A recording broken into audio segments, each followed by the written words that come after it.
कबीर साहिब के विषय में ये निर्विवाद है कि ना तो उनका जन्म हुआ और ना ही मृत्यु। कबीर साहिब सह शरीर इस पृथ्वी पर अवतरित हुए और हजारों लोगों की उपस्थिति में सह शरीर सतलोक गए। आज से लगभग 506 वर्ष पूर्व मास माघ शुक्ल पक्ष तिथि एकादशी विक्रमी संवत 1575 सन 1518 को परमेश्वर कबीर बंदी छोड़ जी काशी उत्तर प्रदेश से चलकर मगहर गए और वहां से सह शरीर सतलोक गमन किया। और उसी घटना की याद में संत रामपाल जी महाराज जी के सानिध्य में कबीर साहिब निर्वाण दिवस मनाया जाता है। और इस साल प्रत्येक सतलोक आश्रम में 4 दिवसीय खुले पाठ दिनांक 17, 18, 19 तथा 20 फरवरी 2024 एवं विशाल भंडारे का आयोजन किया जा रहा है। तो आइए जाने निर्वाण दिवस से संबंधित जानकारी। पूर्ण ब्रह्म कबीर साहिब जी का अवतरण। वेदों में वर्णित है कि पूर्ण परमात्मा प्रत्येक युग में आते हैं। सतयुग में वे सत्सुकृत नाम से, त्रेता युग में मुनिंदर ऋषि के नाम से, द्वापर युग में करुणामय नाम से तथा कबीर साहिब कलयुग में अपने वास्तविक नाम कबीर से प्रकट होते हैं।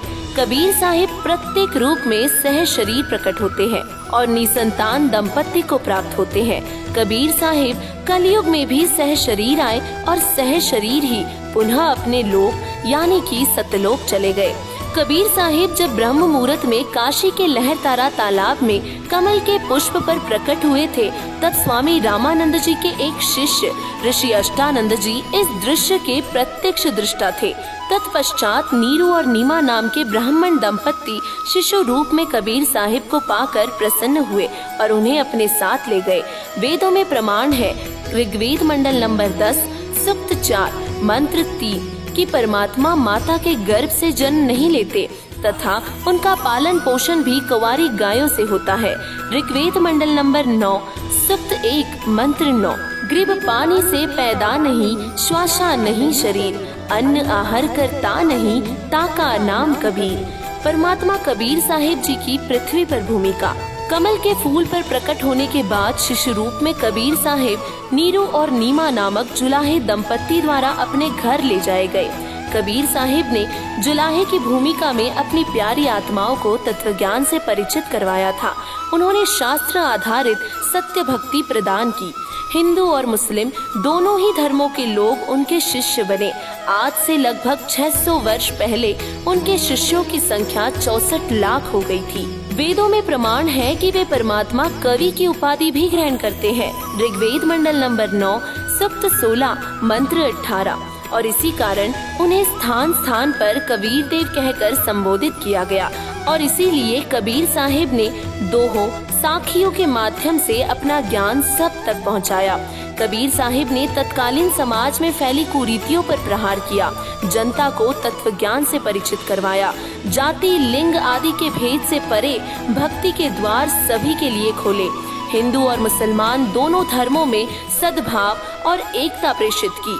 कबीर साहिब जी ने उस समय कई चमत्कार भी किए, जिससे तत्कालीन शासक सिकंदर लोधी भी उनके समक्ष नतमस्तक हुआ। कबीर साहिब को हराने और उन्हें मारने के लिए सिकंदर लोधी के पीर शेख तकी ने अनेकों प्रयास किए, किंतु वह हर बार असफल रहा।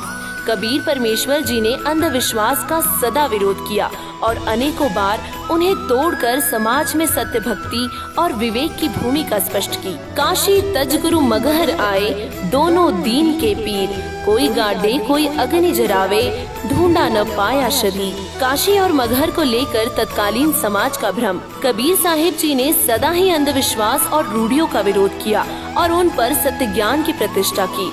उन्होंने तत्व ज्ञान के माध्यम से विवेक और धर्म का पक्ष दृढ़ किया और अंधविश्वास का खंडन किया। तत्कालीन काशी नकली धर्म गुरुओं और उनकी अनीति का शिकार थी और ऐसी धारणा उस समय फैली हुई थी कि जो व्यक्ति काशी में देह त्याग करता है उसे स्वर्ग की प्राप्ति होती है और जो मगहर में मृत्यु को प्राप्त होगा उसे नर्क की प्राप्ति होगी। और इसी मान्यता ने ही काशी में करौत से लोगों को जिंदा मारने वाली घटना को जन्म दिया। कबीर साहिब ने सभी को समझाया और बताया कि आप जैसे कर्म करेंगे वैसे ही फल प्राप्त होंगे। जो जैसा करता है उसे वही मिलता है, चाहे किसी भी स्थान पर आपकी मृत्यु हो जाए। और इसी भ्रांति को तोड़ने के लिए कबीर साहिब काशी से चलकर मगहर गए और सबके सामने शह शरीर सतलोक गए। कबीर साहिब का मगहर प्रस्थान। कबीर साहिब ने इस रूढ़ी को तोड़ने के लिए घोषणा की कि वे काशी से चलकर मगहर जाएंगे और सीधा सतलोक प्रस्थान करेंगे। और इसी अवसर पर उनके शिष्य और कुछ पंडित ज्योतिषी भी उनके साथ चले। कबीर साहिब के शिष्यों में हिंदू और मुस्लिम दोनों ही थे।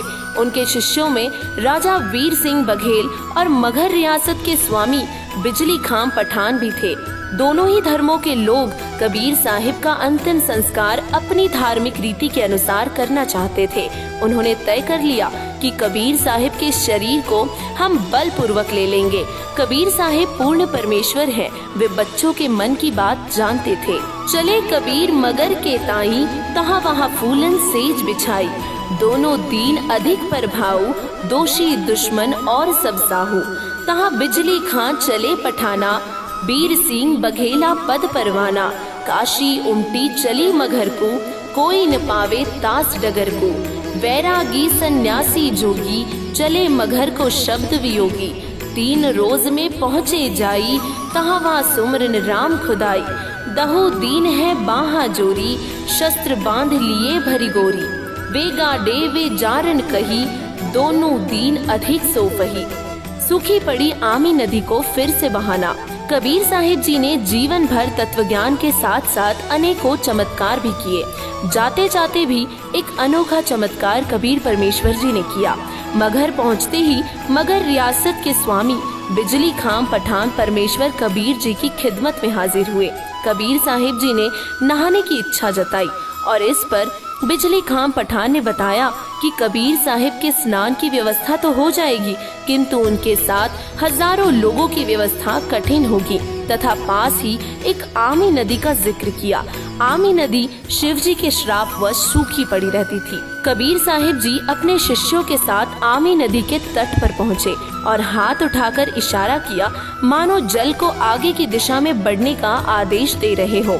बस उतने में ही पूरी नदी जलमग्न हो गई और चारों ओर कबीर साहिब जी की जय जयकार होने लगी। कबीर साहिब द्वारा हिंदुओं तथा मुसलमानों को समझाना। कबीर साहिब जी ने दोनों ही धर्मों के लोगों को सीख दी। हिंदू धर्म के लोग कबीर साहिब का अंतिम संस्कार अपनी रीति के अनुसार करना चाहते थे, जबकि मुस्लिम धर्म के लोग कबीर साहिब जी का अंतिम संस्कार अपनी विधि से करना चाहते थे। कबीर साहिब जी के शरीर को प्राप्त करने के लिए उन्होंने युद्ध करने की योजना भी बना ली थी। बिजली खां पठान और राजा वीर सिंह बघेल ने अपनी अपनी सेनाएं दुरुस्त कर रखी थी। कबीर साहिब जी ने दोनों को ही कड़ी फटकार लगाई और चेताया कि उन्होंने सारे जीवन भाईचारे, प्रेम और सौहार्द का संदेश दिया है और आपस में मिलकर रहने का आदेश दिया है। कबीर साहिब जी ने कहा कि चाहे वे उनके शरीर को 2 भागों में आधा आधा बांट ले, किंतु लड़ाई न करे। कबीर साहिब जी ने समझाने के साथ साथ चेतावनी भी दी कि यदि किसी ने झगड़ा किया तो ये ठीक नहीं होगा। कबीर साहिब का सतलोक गमन। कबीर साहिब के लेटने के लिए चादर बिछाई गई। एक चादर पर कुछ पुष्प बिछाए गए और दूसरी चादर ओढ़कर कबीर साहिब जी लेट गए। कुछ ही समय पश्चात आकाशवाणी हुई और उस आकाशवाणी के माध्यम से कबीर साहिब जी ने बताया कि वे सतलोक जा रहे हैं और चादर के नीचे कोई शरीर नहीं है। उन्होंने सभी पंडितों और ज्योतिषी आचार्यों को कह दिया कि वे अपने पत्र खोलकर गणना कर ले और देख ले कि कबीर साहिब कहाँ गए हैं। कबीर साहिब ने अपने शिष्यों को आदेश दिया कि चादर के नीचे जो कुछ भी मिले उसे आपस में आधा आधा बांट ले। जब चादर हटाई गई तो उसमें कबीर साहिब जी का शरीर था ही नहीं, उसमें केवल सुगंधित पुष्प पाए गए। दोनों धर्मों के लोग आपस में गले लगकर इस तरह रोने लगे मानो उनके माँ और बाप दोनों मर गए हो। उन सुगंधित पुष्पों को आधा आधा बांटकर मगहर में ही एक और मंदिर बनाया गया और दूसरी ओर मस्जिद बनाई गई। कुछ सुगंधित पुष्प काशी लाए गए, जहां कबीर चौराहा नामक स्थान बनाया गया। वे स्मृति चिन्ह आज भी मगहर और काशी में विद्यमान है। आदरणीय संत गरीबदास जी महाराज जी की वाणी में कबीर साहिब जी के सतलोक गमन की घटना कुछ इस प्रकार बताई गई है। तहाँ कबीर कहीं एक भाषा, शस्त्र करे सो ताही तलाका, शस्त्र करे सो हमरा द्रोही, जाकी पैज पिछोड़ी होई। सुन बिजली खां बात हमारी, हम है शब्द रूप निराकारी, बीर सिंह बघेला बिनती करी है, हे सदगुरु तुम किस विधि मरी है। तहाँ वहाँ चातर फूल बिछाए, सिज्जा छाड़ी पद ही समाए, दो चादर दहु दीन उठावे, ताके मध्य कबीर न पावे। तहाँ वहाँ अविगत फूल सुवासी, मगहर घोर और चौर आकाशी, अविगत रूप अलख निर्बानी, तहाँ वहाँ नीर शीर दिया छानी।